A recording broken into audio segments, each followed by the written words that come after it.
Thinking.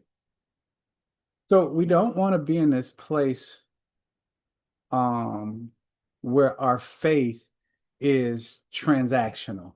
And so remember on Saturday we talked about three things. We talked about a lot of stuff on Saturday, but one of the things I wanted to jump back into was really the relationships that we have. Remember, we had three relationships that we have to conquer. We got to conquer the relationship between the relationship we have with God, then that trickles down to the relationship I have with myself, and then that is reflective in the relationship that I have with with other people. And we call them hand relationships. We can call them transactional relationships, but the hand relationships are dependent on what you can do for me. My greatest desire is to have what's in your hand. My greatest desire has nothing to do with you or care about you. It's really what's in your hand for my personal benefit. Our relationship becomes transactional because remember, we go to the store and we have a transaction. We give them something to receive something. We give them money to receive something back. And a lot of times in transactional relationships, I'll give you a little time if you give me more than some time, if you give me something that personal that will benefit me. And so when you stop producing or when you start producing what I want or what I need in that relationship, then we're going to start having issues. When you don't give me what I want, when you don't give me what I need, when I'm not receiving those things, then we're going to have some issues. And here's the thing, we have transactional relationship with God. Sometimes we got to ask ourselves, why do we come to church? Why do we come to church? Do we come to church so I can get my blessing? Do we come to church so I can get my breakthrough? Do we come to church because you know what? God gonna do something for me? I mean, I've been in lots of churches over the years, and it's the God's finna about to do this, God's about to do that, God's finna go over here. God about to, God's finna, God maybe. All of this stuff starts happening, um, we get in this mindset of we walk into church with the expectation of what is God going to do for me. We even start our prayers with what is God going to do for me. I've been to places where they walk in and they say, "Come in expecting today." What am I expecting?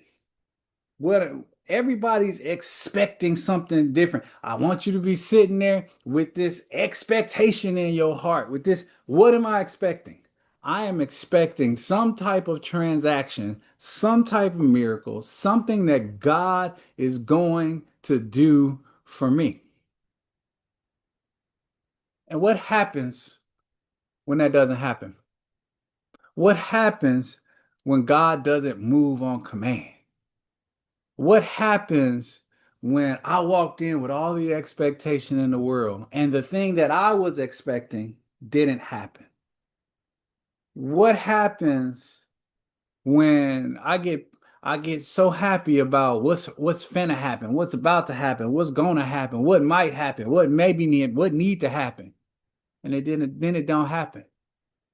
Because when we enter into this transactional relationship with God, it becomes dependent on God performing. And we don't ever want to get to a place where we're dependent on God performing. We've done it so much and we've preached it so much in a lot of churches that now I think because I'm a Christian, nothing's ever supposed to happen to me.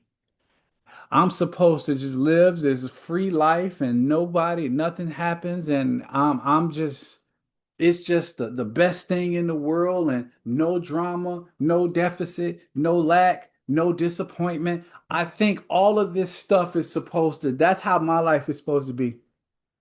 And soon as I enter into any one of those disappointment, lack, need, now I'm questioning God.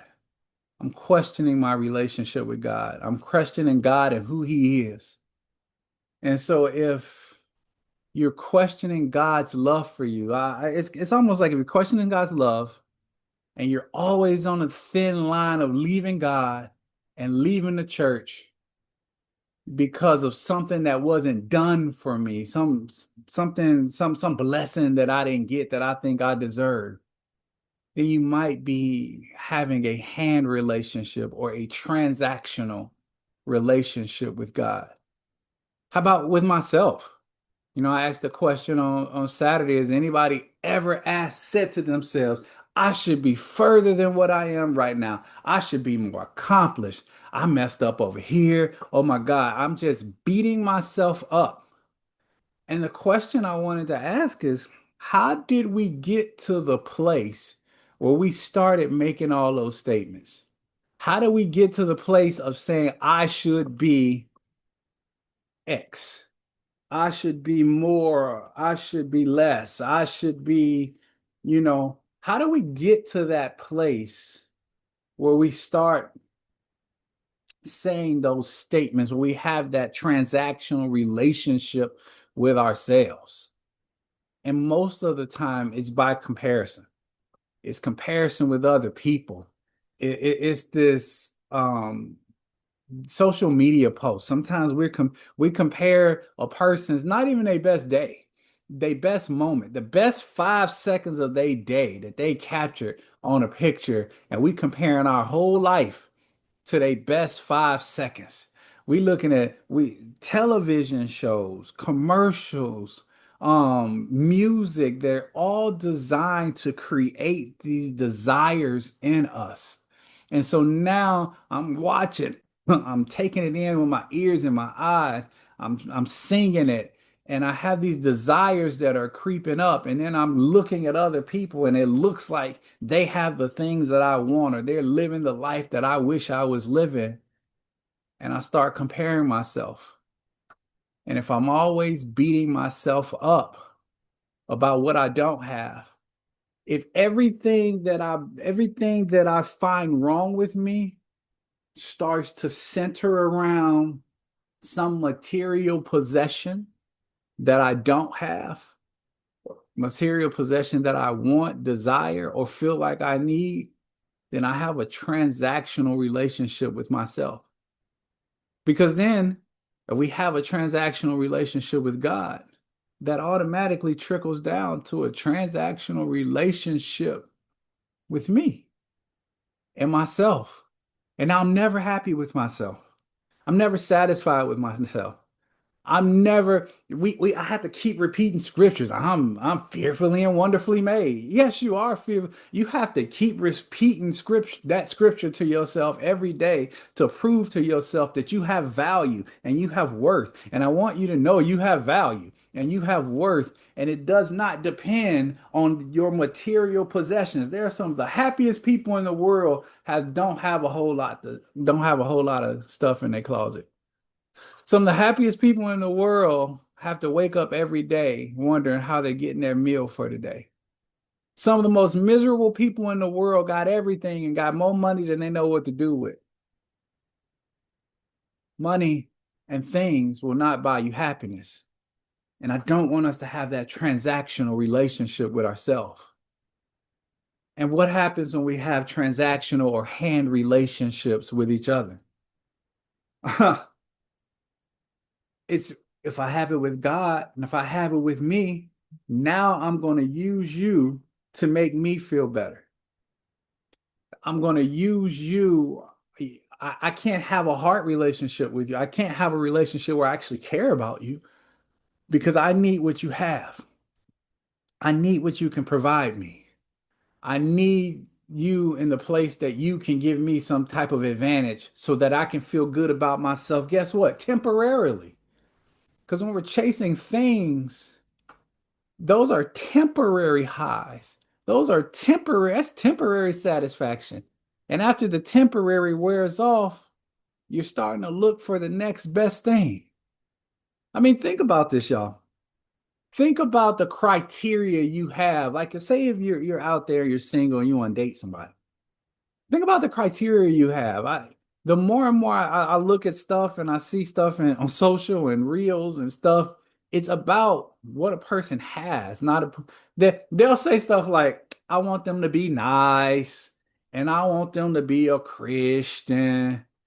But then they be like, they need to make seven figures. They got to have their own house. They got to have a nice car. They got to take care of me. They got to pay my bills. They got what you bringing to the table. Think about it. We're not asking who they are. A lot of times, these relationship experts and advice, and not even experts, just people who put a camera to their face and people listen to them. Influencers, people who have a sphere of influence.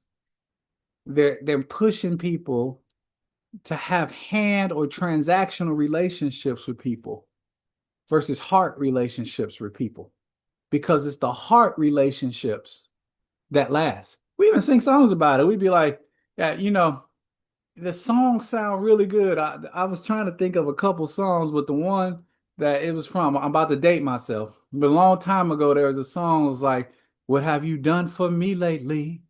Ooh, yeah." Now think about that song. What? I mean, I used to sang that thing too. What have you done for me lately? Ooh, ooh, ooh, yeah. Transactional. What was that old Destiny's Child song? Can you pay my bills? Can you pay my automobiles? Can you pay my telephone bills? Can you pay my car bills, my credit card bills? Can you just pay some bills? Look here, a transactional relationship. Now, I'm not saying, I mean, I don't want y'all to take this way too far. You have to have somebody whose heart reflects what they're doing on the outside. So I ain't saying, but the dude living in the alley with a good heart, that's who you should be going after, the lady in the alley with a good heart. But what I am saying is we have to put more emphasis on who a person is and the heart that they have versus what they can do for me. Because as soon as they stop being able to do or stop willing to do, then those relationships end up separating. It's how do you know if you're in a transactional relationship with somebody? Here's how you do. Here's how you tell. Tell them no one time. Just tell them no. All you gotta do is tell them no and see the reaction. See how they treat you after that no.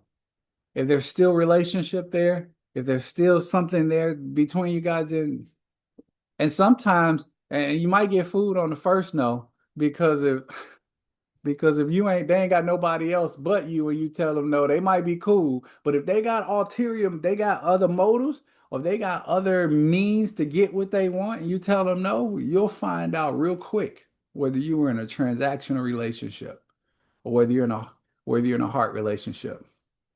Because when I'm in a heart relationship, I love you for who you are, not for what you can do for me. I have an affinity to you, not what you have or what you can do for me. I love you because of you, not because of anything that you can do.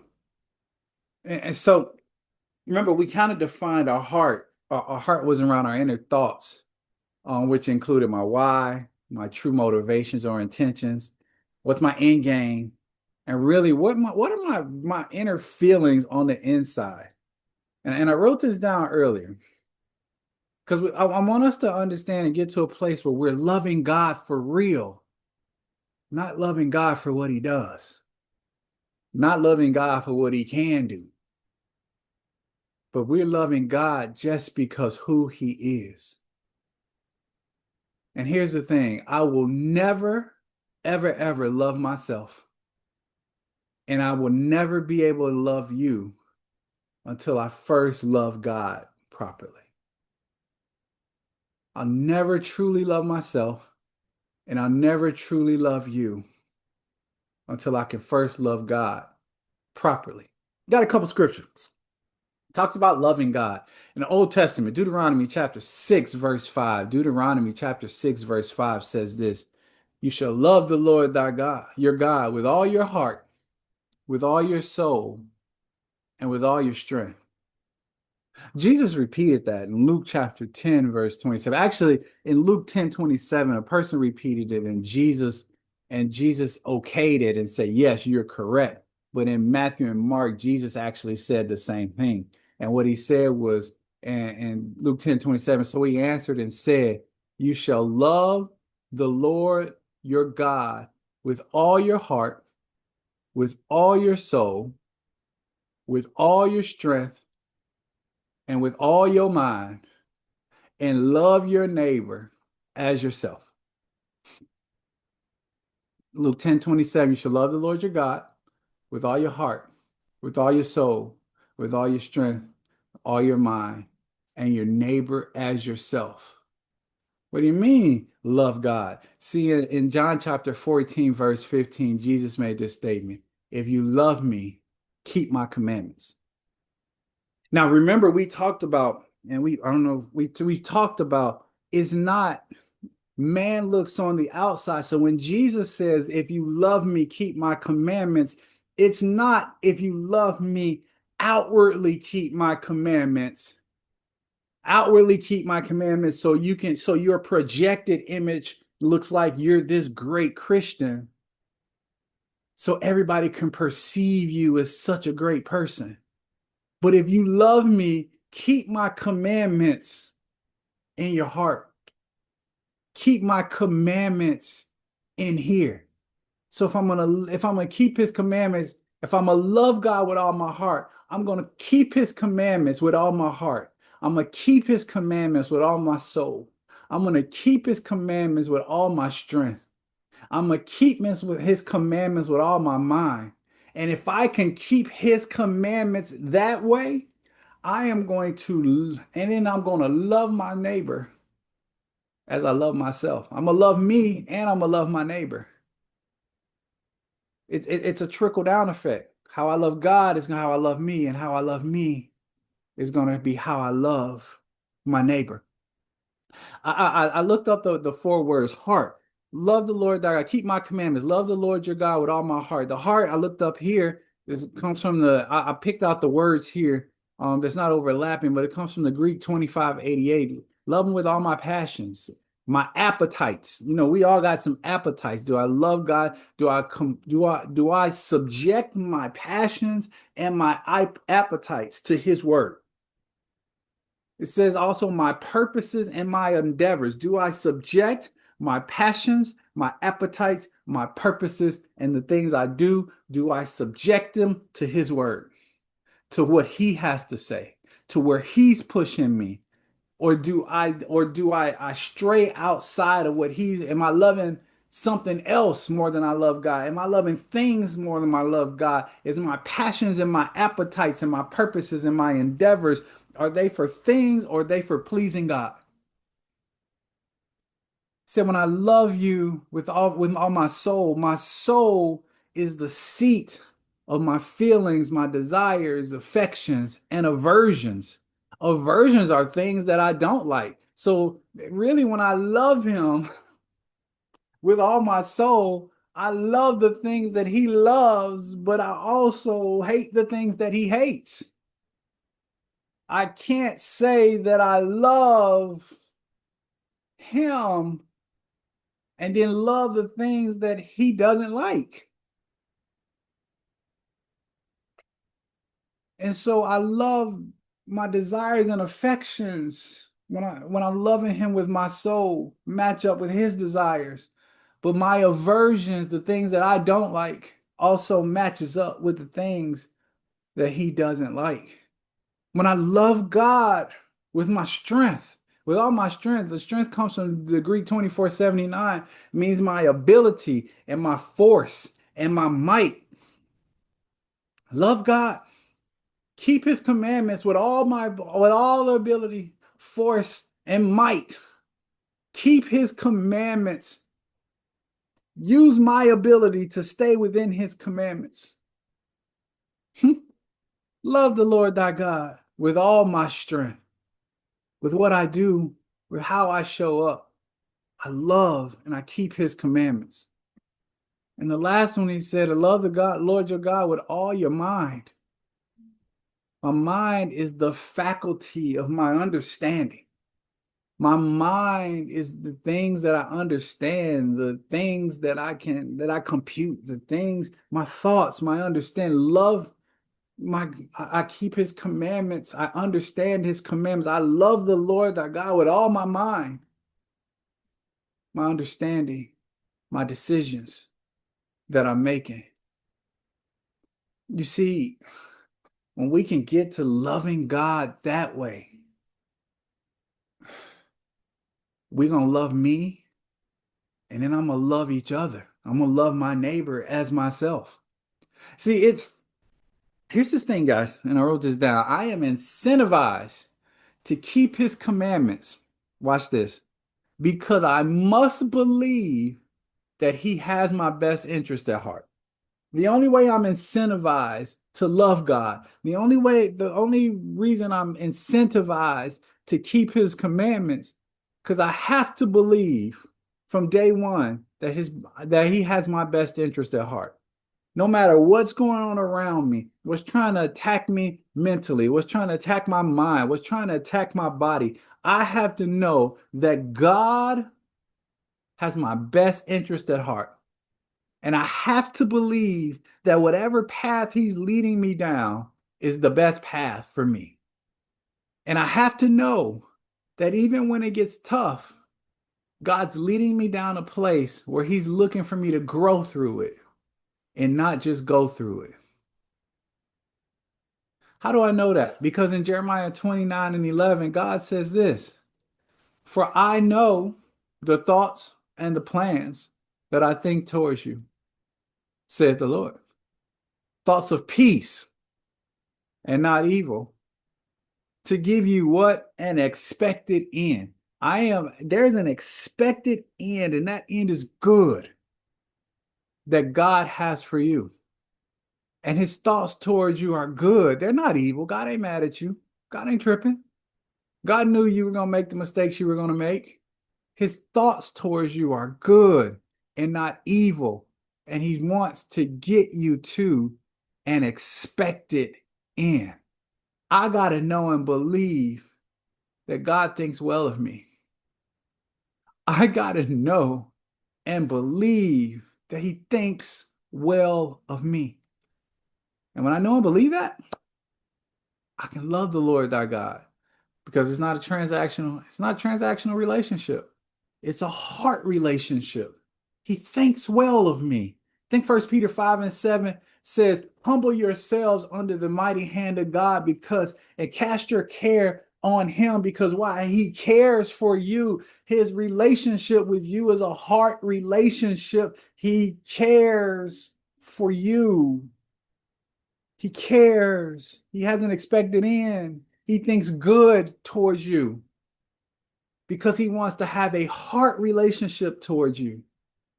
And like I told you guys before, when you have a true heart relationship, the hand just opens. If you enter a relationship looking for the hand, you're going to get disappointed when the hand doesn't open and when and how you want it to open.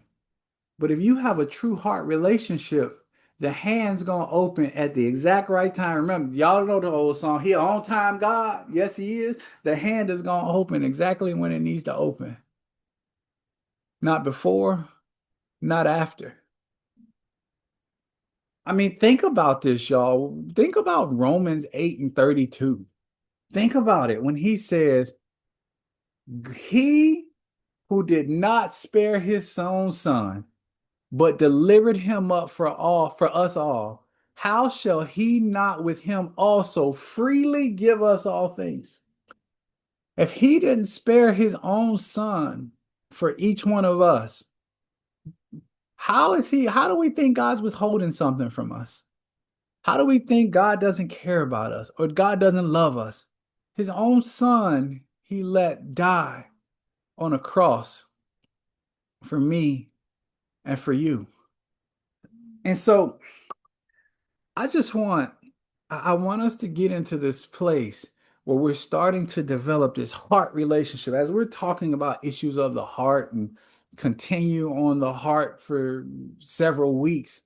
I want us to get to position and posture ourselves to enter into a heart relationship with God. God, I want to know what's on your heart and in your heart. I want to see how you see. I want to hear how you hear. I want to see every situation how you see it. I want a heart relationship because a hand relationship, a transactional relationship is fleeting. So the question is, am I a Christian or is this my relationship with God transactional? And if it's transactional, what I hope is today we start taking steps back towards this being a heart relationship and not a transactional relationship. For those who may be watching this later, I just want to thank you for joining us, and I want to just encourage you. Hey, if God has called you to give, you can look down in our show notes and really look down. You can scroll down some, and you can see how to give with its Cash App. It's Revive LTC. There's a text to give number. Also, there's a link there that you can click to give. I want to invite you to our church. We're on Saturdays here in Milwaukee, 2327 North 52nd Street. Saturdays here in Milwaukee, Wisconsin, 5 p.m. Right now, we're in the series on the issues of the heart. And so if you really want to understand and know where your heart really is, we like to say God knows our heart. Well, I want to help us discover what's really in our heart during this series. And so I want to invite you out to hang out with us on Saturdays at 5 o'clock. I want to thank you for being a part of this and love y'all. Have a good day.